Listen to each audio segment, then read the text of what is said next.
In the city at one of the best places in the city. Tim D'Souza, everybody, executive chef at Idle Wild Inn. Tim, boy, welcome to the show. Hi, Darren. How you doing? Love when you're here.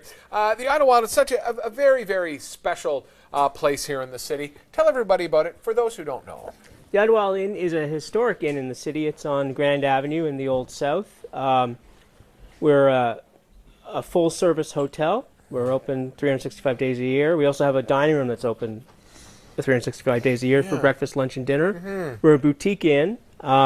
Meaning, for those who don't know, we've got beautifully appointed rooms that are are designed really, really well. Mm-hmm. The inn itself is it's not a renovation. It's just basically has been restored to its Victorian splendor. Do you do, and you've been here before, and you've talked about, I'm going to say them wrong, tea times, like we do afternoon tea on the weekends. Yeah, tell us about that too, Tim. Well, the tea's it's great. It's especially for a Victorian inn. Mm-hmm. So, we do our own scones, we make our own desserts, our little tea sandwiches, and, it's a really nice, luxurious dining room, and a real, really a great place to go for afternoon tea. I'm excited to get cooking here because I had a little look at the finished product, everybody. Tim, what are we going to create in our time today? We're going to make a potato roasty, and then I'm going to do a little dish we're doing on our dinner menu using a potato roasty. Now, potato roasty originates from Austria, Switzerland, certain parts of Germany, and basically it's like a potato cake. And the nice thing about this recipe is the method's pretty simple, and the results are really nice, and you can adapt this for your family. Do it as the starch with a meal, and or with a brunch menu. You have this as your potato choice. What do you call this machine here? Okay, first of all, I've got what's called a mandolin. So this is like a device that's used for slicing and for julienning. Okay. This is a nice, expensive model. You can get cheaper ones called Benriners or plastic ones in around $25, $35. Okay, yeah. If you don't want to spend that much money, you could even use a box grater to do this recipe. And I'm just asking this for curiosity because I love when chefs come in, just the cost of your knives and proper material for what is something like this worth? Anywhere from $125 to $175. Okay. All right. So we're going to just start going down, and basically we're julienning our potatoes really quickly. The little trick with this is some people will say, oh, how do you know when to stop and not cut yourself? Well, what I tell people is stop when you don't feel comfortable doing it anymore. very, very unscientific, yet very true. And there's another technique I'll do, and you'll see it. Yeah. Is as I do it, and I get closer down, I turn the potato to its highest point, and I keep going again. And then I turn the potato to its highest point, and I keep going again. And then I know, because if you just the knuckle scrape, these will give you a nice nasty cut. It'll be fairly deep, but it'll be surgical. Yes, it will look good. What kind of potato did we use here? We used a Yukon Gold potato, so I got a nice mound of potatoes here. I'm going to slide this out of the way, okay, Tim? I've got a cast iron skillet on a medium heat. If you don't have a cast iron skillet, you can use a regular frying pan. Let's just go with this because we have a beautiful shot of it, Tim, here. So it's just a julienne. That's it? It's ready to go. It was skinned before? Yep. Key to this, peel your potatoes and then julienne them and use them right away. Don't soak them in water. Don't julienne them and then put this into water. What will happen if you do that, you'll lose all the starch on the surface of the potato and the potato cake won't hold together. So it was the potato, you peel the potato, you do it, and you cook it. You do it. All right. Okay. All right. No soaking, no nothing. No. Love that old school pan right there. Yeah. Right? Good. How long you had that? We've had this at the end probably for about 6 or 7 years. Yeah. So. Anyway, coat the bottom of the pan with canola oil or vegetable oil, and then you're just going to start putting your potatoes inside. While you're doing that, Tim, talk to us about Christmas. We've heard from a lot of the chefs that have been on that looks like it's going to be a good Christmas for a lot of the restaurants. We're looking forward to a very busy Christmas season at the inn. Now, are you doing Christmas dinner there, too? For those who might not want to cook, they can come and have you do it. Yeah, Christmas Day, we're open for dinner from 1 p.m. So we're doing a 1 o'clock, 3 o'clock, 5 o'clock, and 7 o'clock seating. So we're really looking forward to that. It's a great day at the inn, and it's a great place to be for Christmas. It's just its historic charm. It's decorated. And right now, it's just looking gorgeous. Yeah. It's decorated for Christmas. Okay. So I put my potatoes in the pan. The next thing I'm going to do is butter. Now, you can omit this part of the recipe if you're not keen on the extra saturated fat, but it does provide lots of good flavor. But let's face it, Tim, this is one of those in moderation dishes. Yeah. You know, you let yourself it's a go holiday once in a treat. while. Like say you're doing like a Christmas brunch or dinner, and you want to do something a little different. Anyway, about a minute left in our first segment. Okay, Tim? so what I'm doing is I'm putting knobs of butter in around the potatoes. And what they're going to do during the cooking process, they're going to add flavor. It's going to add certain richness. They're also going to help color and crisp the potatoes. It's going to take the heat up a bit. And so what we're going to do is just let that bubble away and bubble away. As it's cooking, what you do is you press the potatoes down and towards the center. This will give you a nice kind of rise on the potato cake when it's done. And that butter, we can see it there. That butter's it'll just stay there. You don't want to touch the butter. You don't touch it, right? And then the beauty of this is it's just a matter of patience. So we'll just keep the heat going. And what's going to eventually happen is it's going to start to brown and go a little golden. Anything else added at this point? We have about 30 seconds left. Nothing. That's the way it goes. Yeah. Just like that. Okay, almost ready to go. What's on the Christmas menu, by the way? You doing it at turkey? What are you doing? We've got turkey. We've got beef tenderloin. We've got pork. Do you do buffet style? No, we do an a la carte service. Oh, nice, nice. Yeah, so you're going to come in, you're going to have an appetizer. You're actually going to have a little amuse-bouche first. Oh, I love those. A little treat. Yeah. Then you're going to have your appetizer, and we have a number of appetizers to choose from. Yeah.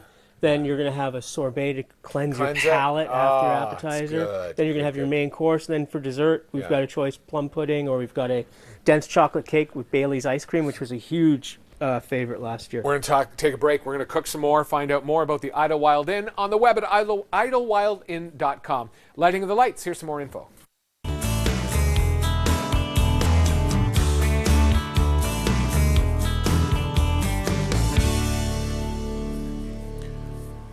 Presto, there it is. Idlewild Inn, 36 Grand Avenue in Old South, with executive chef Tim D'Souza. Tim, tell us about this dish. We created it in the first segment, and there it is right there. It just magically appeared. No. So what happens is during the cooking process, you've left it, that first stage we saw earlier, you just keep letting it go, letting it go, letting it go. You're going to notice it starts going to go golden brown and crispy along the edges. You're going to take your... Oh, wow. Your... what is this device called? That's spatula. It's one of those days. Do you want this plate, Tim? Should we get this ready? Okay. Well, no, actually, I'll show you. But just in the cooking process, when you're able to actually lift this up with the spatula and it doesn't collapse, it's ready to turn. Okay. Then you will flip it over. You'll continue the same process with the knobs of butter. And then when you can lift it up completely, it's done. So that's the beauty of this. You just have to be patient. Follow the method. How long, we sped things up, obviously, for TV, but how long is a cooking time, Tim? Oh, probably 15 to 20 minutes on this. All right. So, what heat was it on? This was on about a medium heat. Medium heat. Okay. So what you're going to end up with is a nice potato cake, really crispy on the outside and soft in the center. Right? So that's what you want. Give it a spin up. We have a nice shot. Just show it on its side again, Tim. There you go. There it is right there, everybody. Look at that. Nice. Yeah. And so just to give you an idea of how you could serve it, okay. At the end, we've got on our dinner menu, we do a mini version of this cake like that there. So we'll warm that up. We do our own in-house hot smoked salmon. We do it ourselves. Whoa. Tim, this is great. And is this a dinner or is this an appetizer? This is an appetizer on the dinner menu. Okay. We put a little lobster remoulade on there, which is like lobster with mayonnaise and capers and Tim, shallots. I'm getting agitated. I'm so excited about everything that you've got going on here. Then we drizzle a little caper vinaigrette around the outside because capers just love smoked salmon and potatoes. And then what else we do, we take some local Sleeger's watercress, which is organic and hydroponically grown in the London area. We just drop a little on the plate, and then we've got a beautiful appetizer. Wow, and just like that. Okay. Now, if someone's making this at home, okay, and Tim, I mean, you're the man. I mean, look what you just did. If they did it something like that, how would they might want to serve it up? Like, what would you complement this with? You could serve this with just about any meal. Any meal you're going to plan on serving with potatoes. You could do this at brunch, and this could be your starch at brunch. You could serve it at brunch and actually put a fried egg on top of it, maybe your bacon or some smoked salmon at home if you're doing it like that. You could serve it with fish. It goes really well with fish. Yeah, I like to demonstrate this technique first of all because it's really straightforward. You follow the method, you come up with a beautiful product. Why don't we, as we see it right there, let's do a complete recap on that. So you told us about this here at the bottom, and then tell us about the salmon, Tim, and what goes into that. We're buying Northern Harvest salmon, which comes from the east coast of Canada. They've got a fishery near Newfoundland. It's all sustainably farmed salmon. They use a natural feed with their salmon, so I'm happy to use that product. We bring it in, we cure it in-house, and then we've got our Meaning? own... We pack it in salt and sugar, leave it for about a day, then we take all that off, and then we have our smoker. We take it outside, we put it in the smoker, and we hot smoke it, which means we allow the heat from the smoker to partially cook the salmon, and then to order we finish the cooking. And so you got a nice hot smoked piece of salmon. We get in some lobsters, we make the lobster remoulade, we make our little potato cake, our rosti. On the menu I call it a crispy potato cake, because if I say rosti, people go, huh? So...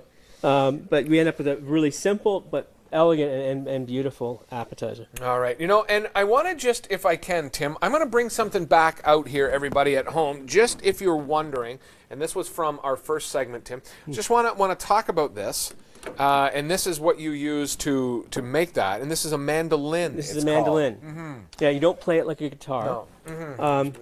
So it has several things you can do with a mandolin. Yeah. It's got two cutting blades. Yeah. So it's got the cutting blade on this side, and it's got this little pivot here. I want to play with... Did you bring any more potatoes? No. Oh, okay. Next time, bring more so I can play. Okay. And where can people get... What would they use it for besides this? Is it for... You can use it for your salads? You can use it for your salads. You could, like, julienne vegetables for your salads with this. You can actually turn it over. It's got another set of blades on there, like, fluted. And if you actually take a potato down one side, turn it on a right angle, and back down again, you'll end up with what they call gaufrettes. Potatoes, they look like little tiny waffles. Nice. Yeah. So that's another thing you can do. Again, straight slicing, you can just drop the julienne blades out, and basically you just end up with a sharp blade. So if you want to just do some straight slicing really quickly. That's great. You know what? Make potato chips. I'm looking at it because my wife and I, we do a lot of salads at home, and you're kind of like, okay, chop, chop, chop, chop, chop. But this is just a whole different way to do it. Eh? Yeah. I like that we highlighted that because sometimes these cooks and these chefs, I should say, bring in some wonderful tools here. Now, we'll talk about, we'll get another recap on this in just a moment, Tim. But let's, again, Christmas season here for Christmas parties. Yes. Tell everyone about your Christmas times that you're going to be. You're doing Christmas dinner, Christmas We're doing Eve, Christmas dinner. We'll be doing it Christmas Eve, Christmas Day.